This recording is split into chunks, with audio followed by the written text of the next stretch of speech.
ورحمۃ اللہ وبرکاتہ۔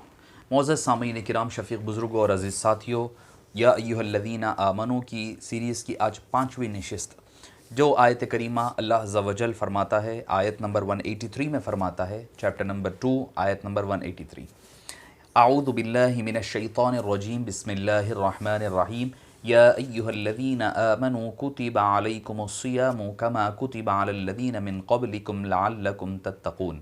صدق اللہ العظیم۔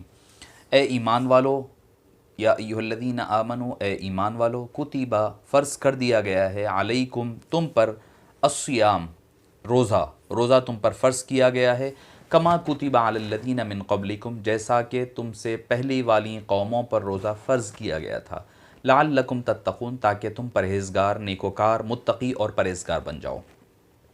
یہ 5واں حکم ہے مومنین کے نام اللہ عز و جل کا۔ سورہ بقرہ، سورہ نمبر 2، سورہ بقرہ چیپٹر نمبر 2 آیت نمبر 183۔ معزز سامعین کرام، الصوم اور الصیام کس کو کہتے ہیں؟ روزہ کس کو کہتے ہیں؟ صبح صادق سے لے کر، طلوع فجر سے لے کر کے غروب آفتاب تک کھانا پینا اور ازدواجی تعلقات یعنی بیوی کے ساتھ سیکشول ریلیشن شپ سے بچنے کا نام روزہ ہے۔ اور یہ تو عرف عام کے معنی میں ہے، کھانا پینا اور صحبت سے بچنے کا نام روزہ ہے۔ اس کے علاوہ غیبت ہو گئی، چغلی ہو گئی، اور روزے کی جو تقویت پہنچانے والی چیزیں، غیبت، چغلی اور بد نظری وغیرہ، ان ساری چیزوں سے پرہیز کرنا روزے کو کامل بنایا کرتا ہے۔ معزز سامعین کرام، روزہ 2 سن ہجری، شوال کے مہینے میں 2 سن ہجری میں مومنین پر فرض کیا گیا۔ اور پہلے کیسے فرض ہوا روزہ؟ پہلے فرض ہونے کے اسٹیجز رہے۔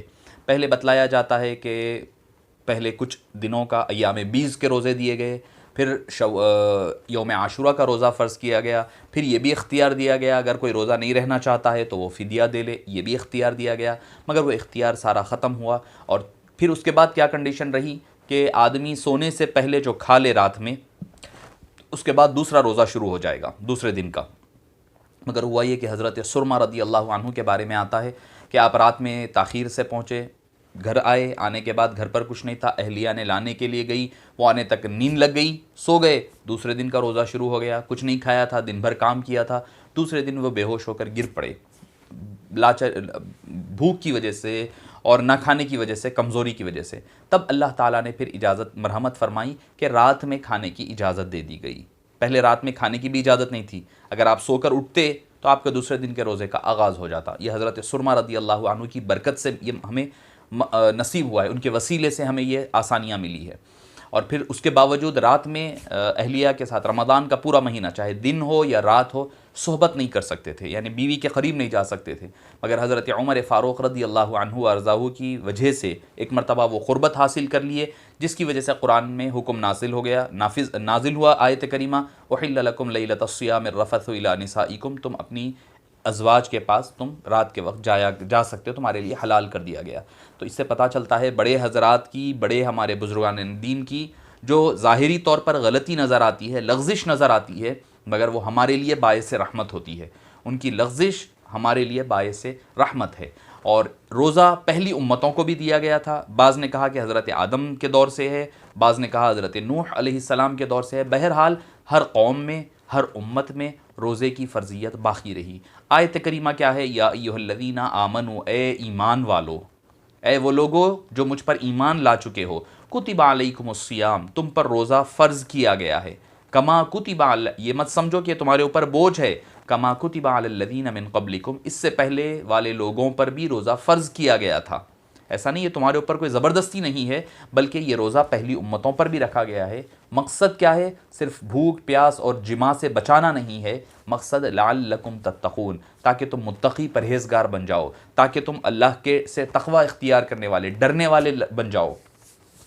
اور حبیب پاک صلی اللہ علیہ وسلم نے بھی احادیث میں فرمایا کہ الصوم جنہ، روزہ ایک ڈھال ہے، آدمی جو اس سے محفوظ رہتا ہے، جب تک وہ پھٹتا نہیں ہے، یعنی جھوٹ بول کر، چغلی کر کر کے وہ نہ پھاڑ دے، جب تک وہ محفوظ رہتا ہے۔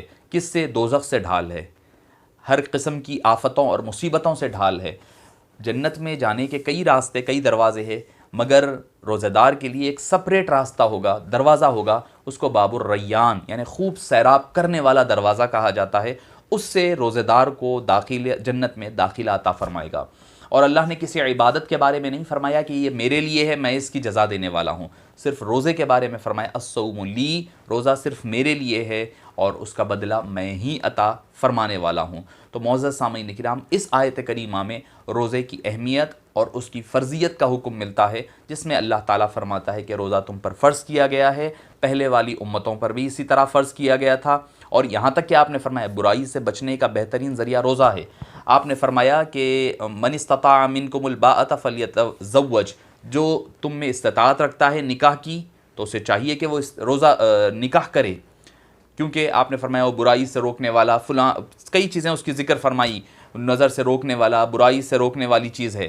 پھر فرمایا کہ فمن لم یستطع، اور جو کوئی استطاعت نہیں رکھتا ہے اسے چاہیے کہ وہ روزہ رکھا کرے۔ روزہ کیا ہے؟ شہوت کو توڑتا ہے، روکتا ہے، بخاری شریف نے اس کو نقل فرمایا ہے۔ وصلی اللہ تعالی وسلم علی خیر خلقہ سیدنا محمد و آلہ و صحبہ اجمعین والحمد للہ رب العالمین۔